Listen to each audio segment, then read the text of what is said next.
Sore itu aku beraktivitas seperti biasanya, pergi ke masjid untuk TPQ. Dari jarak jauh terlihat ada dua anak laki-laki yang sepertinya mendekat kepadaku. Sambil tersenyum terus mendekat, dia pun berkata, "Mas, pentole karo ese ijik apa ora Mas neng omahe sampean?"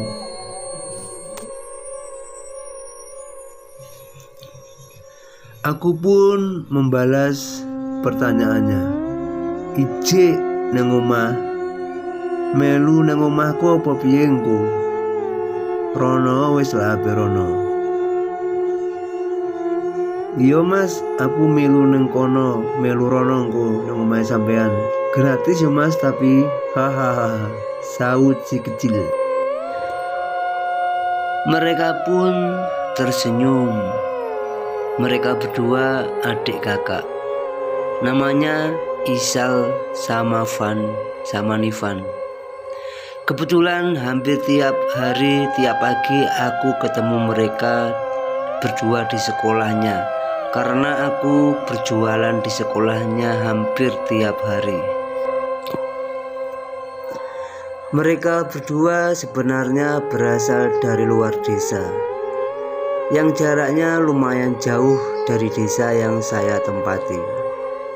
Mereka dititipkan ke tempat saudaranya karena di tempat mereka itu pendidikannya kurang begitu maju. Katanya begitu, makanya mereka dititipkan kepada saudaranya di daerah yang saya tinggali. Tak lama kemudian pun anak-anak TPQ sudah selesai mengaji dan sudah bubar. Mereka pun pulang ke rumah masing-masing. Aku pun langsung pulang untuk menuju ke rumah. Tiba-tiba Isal dan Nifan memanggilku dari jarak agak jauh. "Mas, aku kok nang omahe sampean. Turu kono ya Mas. Nang omah sepi, pakdeku lunga nginep. Balike sesuk isuk Mas, jarene Mas. Aku ngkorono Mas."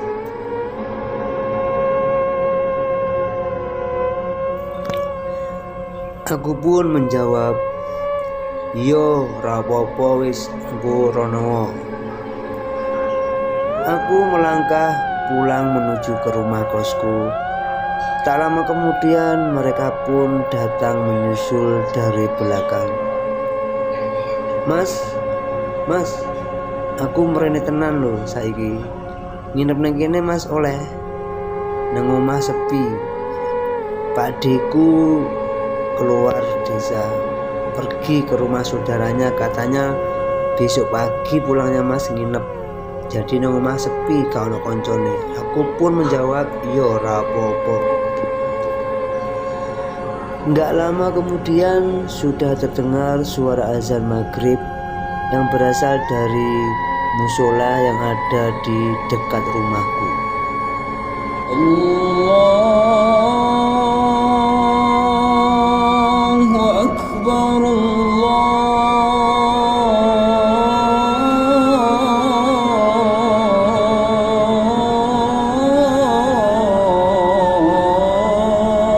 Akbar. "Ayo, wis maghrib, ayo sholat isya nang musola, sholat jamaah." Aku pun bilang begitu pada mereka. Mereka pun menjawab, "Iya Mas, sholat dulu yo, aku tak ke musola dulu, nanti sampean nyusul." "Iya." Aku pun pergi ke musola untuk sholat maghrib. Singkat cerita, setelah sholat saya pun pulang ke rumah kos. Isal dan Nifan masih tetap di musola karena bermain-main dengan temennya. Kebetulan yang ada di musola itu banyak anak-anak yang satu sekolahan dengan Isal dan Nifan. Yang punya musola pun itu anaknya satu sekolahan dan satu TPQ dengan Isal dan Nifan. Mereka tetap bermain di sana dulu. Singkat cerita, setelah sholat isya mereka pun pulang ke rumahku, ke kosku. Assalamualaikum. Mereka pun datang langsung masuk ke rumah. Langsung mereka berkata, "Mas, endi pentole karo ese?" Jarene kayak pentol karo es. Isal pun menyaut, "Yo mas, aku selak luwe banget mas, endi pentole karo ese?" "Iyo, kae ning pawon ning dapur. Njupuk dhewe yo, ambil sendiri itu di dapur. Itu pentolnya di sana, ambil piring dan gelasnya untuk es cendol." Mereka pun mengambil piring dan gelas di rak piring. Aku pun merasa senang karena melihat mereka yang begitu menikmati pentol dan es cendol buatan saya.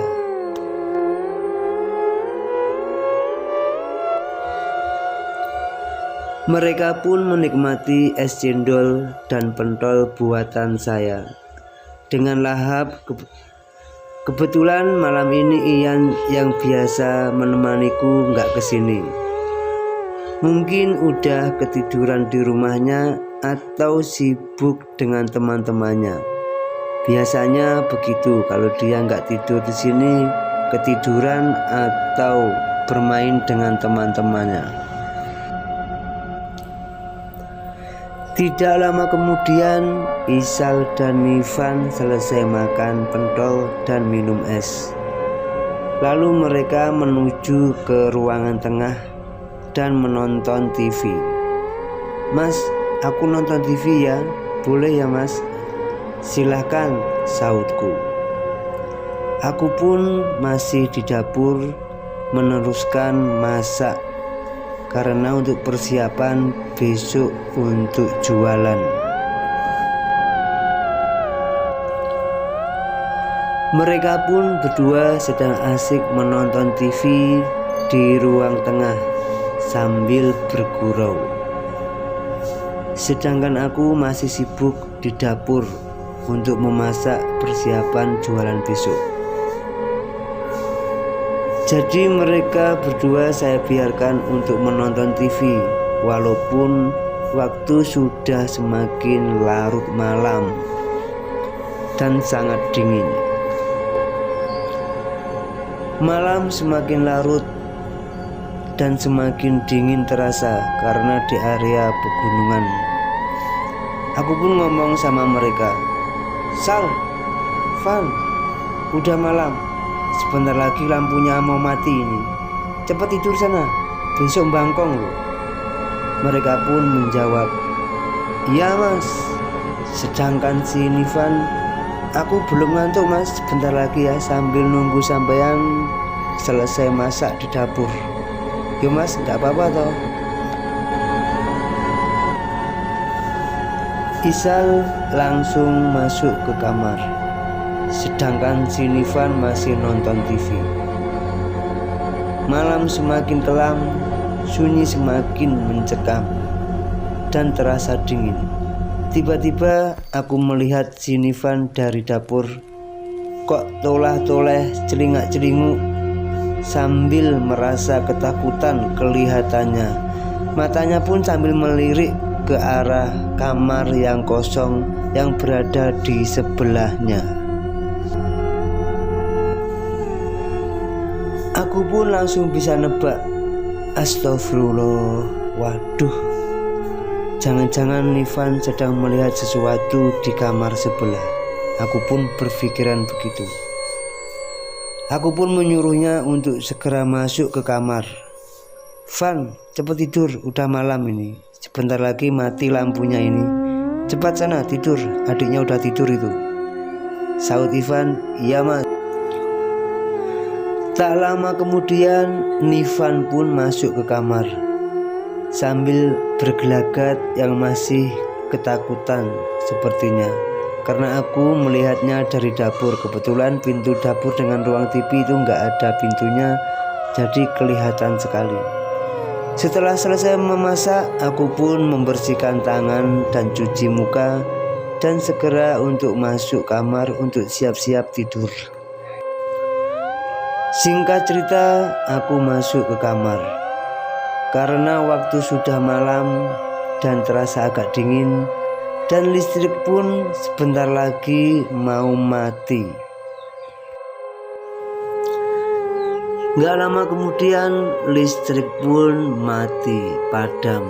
Jadi gelaplah sudah di dalam kamar.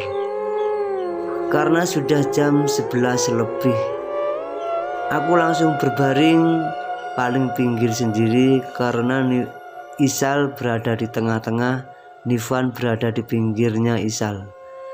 Aku mengira Nivan itu sudah tidur, tapi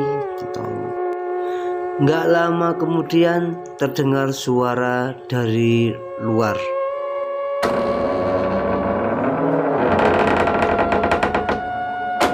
Aku pun terdiam, gak meresponnya, walaupun agak merinding. Dan tiba-tiba Nivan memanggil-manggil saya. Mas, mas, mas, mas, udah tidur loh mas.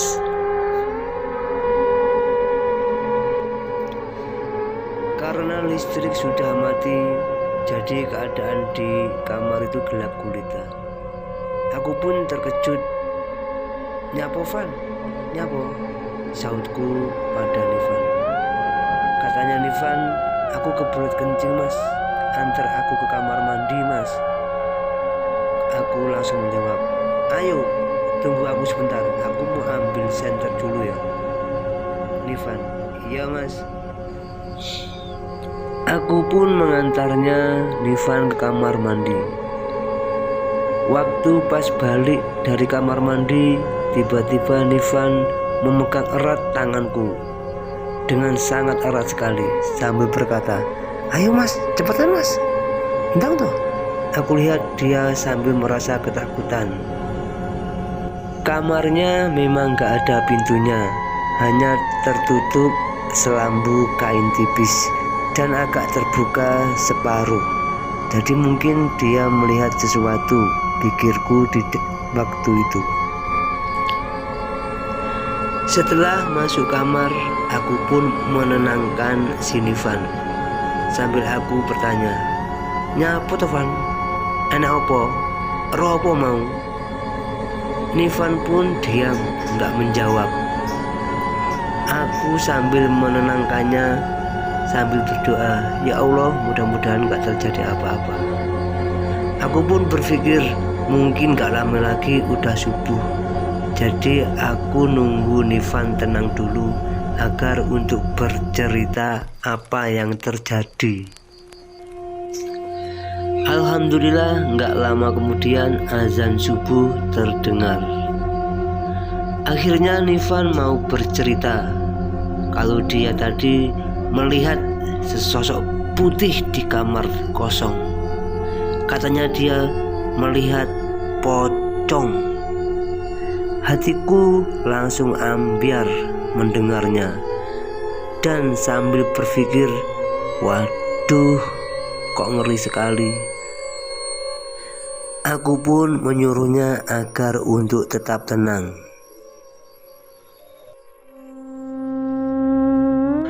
Aku pun langsung ambil senter karena waktu itu masih gelap, mati lampu.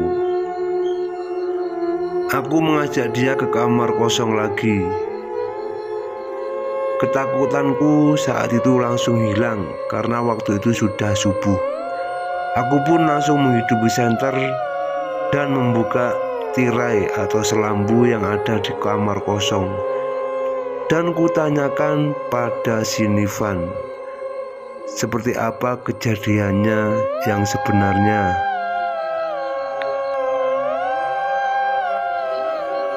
Aku pun bertanya kembali pada Nivan, "Neng Nivan, putih-putih ora enak iki lho." Nivan pun menjawab, "Mau neng kono lho mas, neng kono mau ngadeg neng kono. Aku mau neng kono ruwe."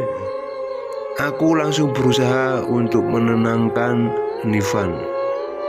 Wis ora ana apa-apa, wis santai ae. Nifan pun minta diantar pulang. Tak lama kemudian aku mengantarnya pulang ke rumah Pak D-nya lagi. Kebetulan jaraknya kurang lebih hampir 500 meter dari tempatku itu. Kebetulan Pak D-nya belum pulang, jadi aku menemaninya sampai pagi. Kurang lebih jam 6 saya baru pulang ke rumah kosku lagi.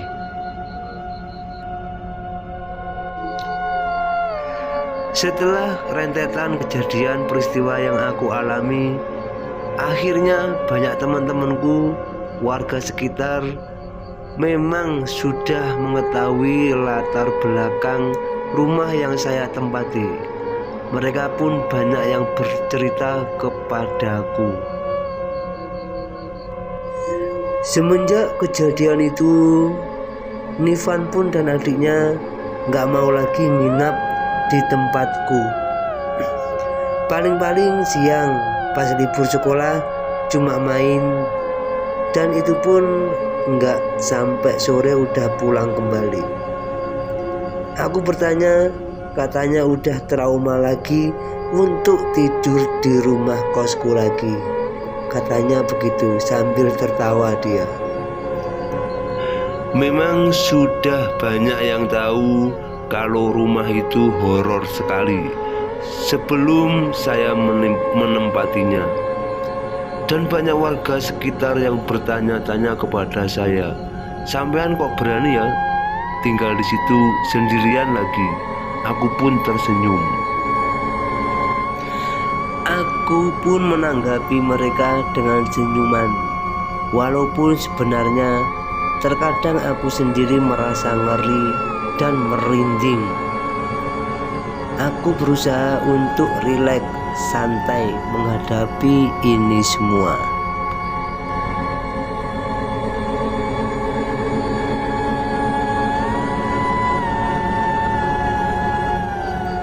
Karena tujuanku di rumah itu hanya untuk numpang ngontrak, nggak lebih.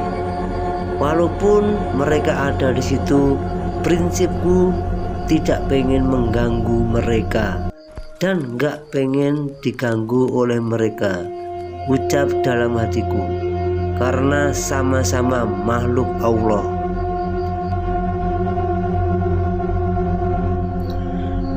Aku pun sering mengalami hal-hal yang agak aneh. Waktu itu siang setelah aku pulang dari jualan, aku istirahat dan tidur. Tiba-tiba merasakan ada yang menggoyang-goyangkan tempat tidur. Rasanya seperti ada gempa. Tapi aku menganggap itu biasa-biasa aja, walaupun sebenarnya ya agak merinding. Pernah aku mengalami kejadian. Suatu malam aku memasak sendiri. Belum selesai memasak, tiba-tiba lampunya udah mati duluan. Aku pun merasa ada yang memperhatikanku, seperti ada yang mengawasiku di dapur saat aku masak. Dan terdengar suara-suara menakutkan, agak menakutkan. Aku pun cuek. Yang penting jangan menampakkan diri di depanku, karena aku bisa shock dan bisa kabur, karena aku sebenarnya ya penakut. Hampir 2 tahun aku bertahan di rumah itu. Untung ada Ian yang hampir tiap hari tiap malam menemaniku di waktu luangnya. Aku pun kagum sama Ian. Semenjak belajar tiap hari bersamaku di rumahku, ia pun mendapatkan ranking 1 di SMP Negeri 2 saat itu. Karena selama ini katanya nggak pernah juara sama sekali. Seumur-umur baru kali ini dia mendapatkan ranking 1. Ranking 2 pun nggak pernah, apalagi 3. Karena pesan ibunya kepadaku, menyuruhku untuk mengawasi Ian supaya mau belajar dengan sungguh-sungguh.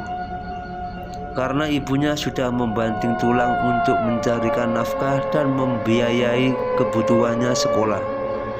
Karena ibunya membiayai Ian sendirian karena bapaknya Ian sudah lama meninggal.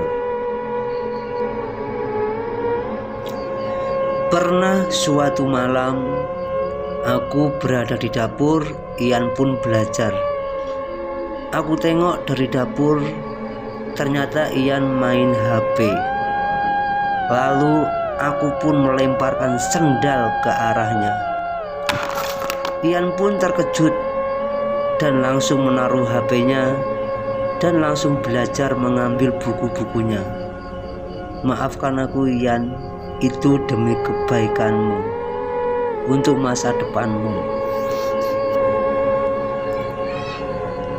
Kemanapun aku pergi, biasanya dia yang mengantarku kemana-mana.